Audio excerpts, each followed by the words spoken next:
यद्यपि नीच मनुष्य तरह तरह के तिरस्कार करके उसे उसके धर्म से गिराने की चेष्टा किया करते, फिर भी वह बड़ी दृढ़ता से अपने धर्म में स्थिर रहता और सात्विक धैर्य का आश्रय लेकर कभी कभी ऐसे उद्गार प्रकट किया करता।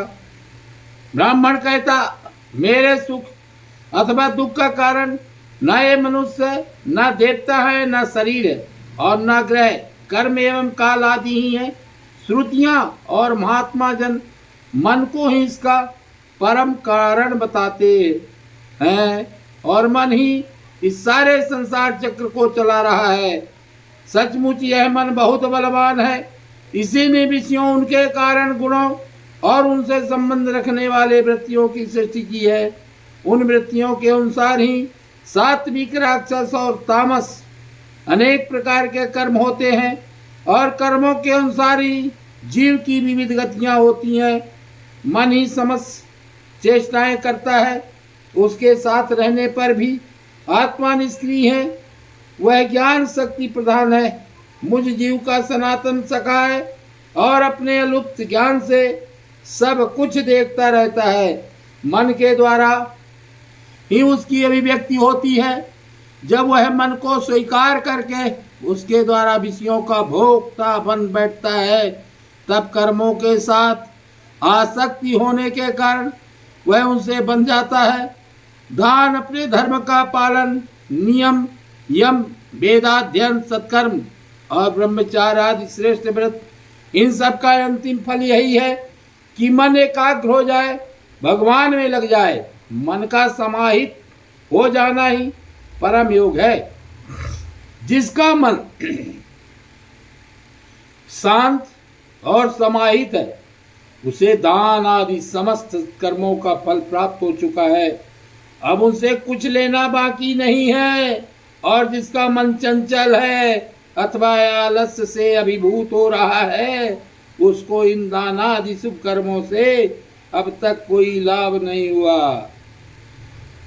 सभी इंद्रियां मन के वश में है, मन किसी भी इंद्रिय के वश में नहीं है। यह मन बलवान से ही बलवान अत्यंत भयंकर देव है। जो इसको अपने वश में कर लेता है वही देव इंद्रियों का विजेता है। सचमुच मन बहुत बड़ा शत्रु है। इसका आक्रमण है, यह बाहरी शरीर को ही नहीं, हृदयादि मर्म स्थानों को भी भेदता रहता है। इसे जीतना बहुत ही कठिन है। मनुष्य को चाहिए कि सबसे पहले इसी शत्रु पर विजय प्राप्त कर ले। परंतु होता यह है कि मूर्ख लोग इसे तो जीतने का प्रयत्न करते नहीं, दूसरे मनुष्यों से झूठ मूठ झगड़ा बखेड़ा करते रहते हैं और जगत के लोगों को ही मित्र शत्रु उदासीन बना लेते हैं। साधारणतः मनुष्यों की बुद्धि अंधी हो रही है, तभी तो वे इस मन कल्पित शरीर को मैं और मेरा मान बैठते हैं और फिर इस भ्रम के फंदे में फंस जाते हैं कि यह मैं हूँ और यह दूसरा। इसका परिणाम यह होता है कि मैं इस अनंत ज्ञान अंधकार में ही भटकते रहते हैं। यदि मान ले कि मनुष्य सुख दुख का कारण है, तो भी उनसे आत्मा का क्या संबंध, क्योंकि सुख दुख पहुंचाने वाला भी मिट्टी का शरीर है और भोगने वाला भी कभी भोजन आदि के समय यदि अपने दांतों से ही अपनी जीभ कट जाए और उससे पीड़ा होने लगे तो मनुष्य किस पर क्रोध करेगा? बोलो। यदि ऐसा मान ले कि देवता ही दुख के कारण है, तो भी इस दुख से आत्मा की क्या हानि, क्योंकि यदि दुख के कारण देवता हैं तो इंद्रियाभिमानी देवताओं के रूप में उनके भोक्ता भी तो वे ही हैं और देवता सभी शरीर में एक हैं। जो देवता एक शरीर में हैं, वे ही दूसरे में भी हैं। ऐसी दशा में यदि अपने ही शरीर के किसी एक अंग से दूसरे अंग को चोट लग जाए तो भला किस पर क्रोध किया जाएगा?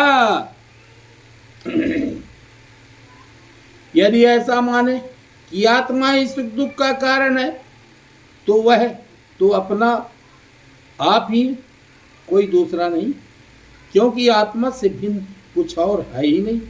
यदि दूसरा कुछ प्रतीत होता है तो वह मिथ्या है। इसलिए न सुख है न दुख।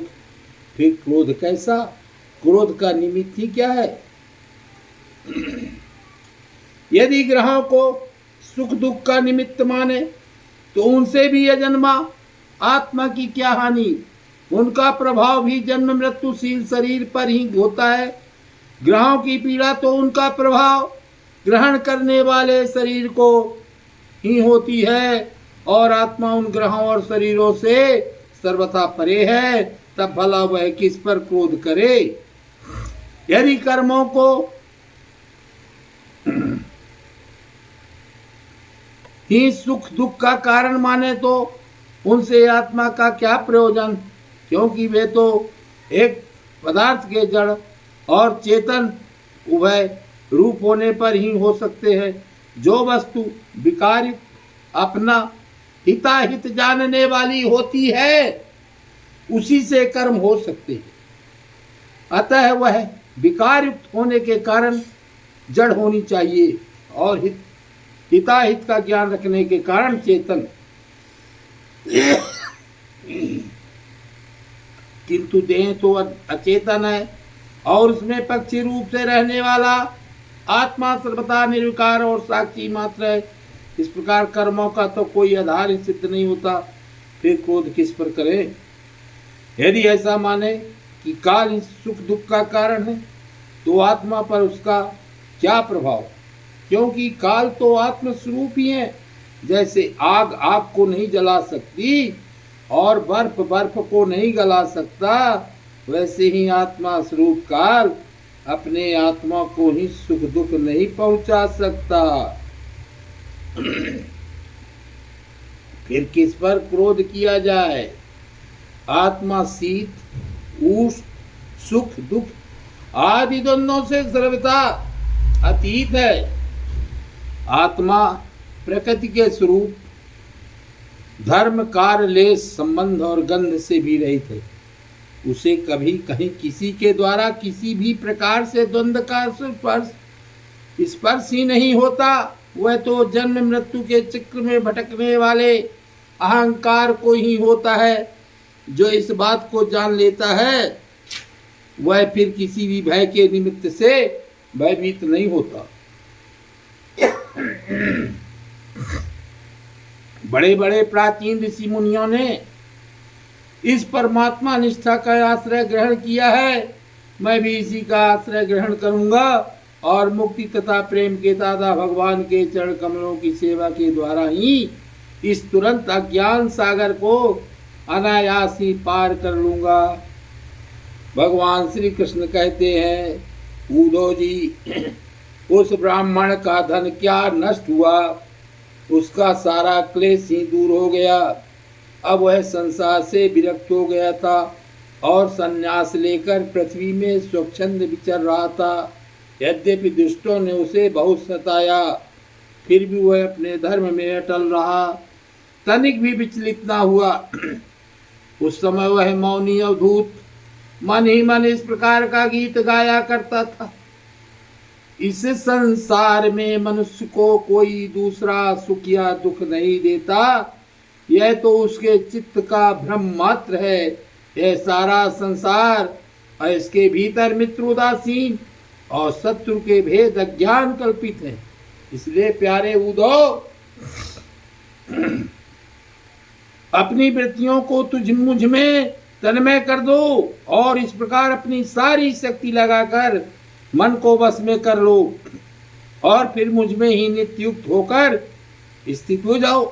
बस सारे योग साधन का इतना ही सार संग्रह है। यह भिक्षुक का गीत क्या है?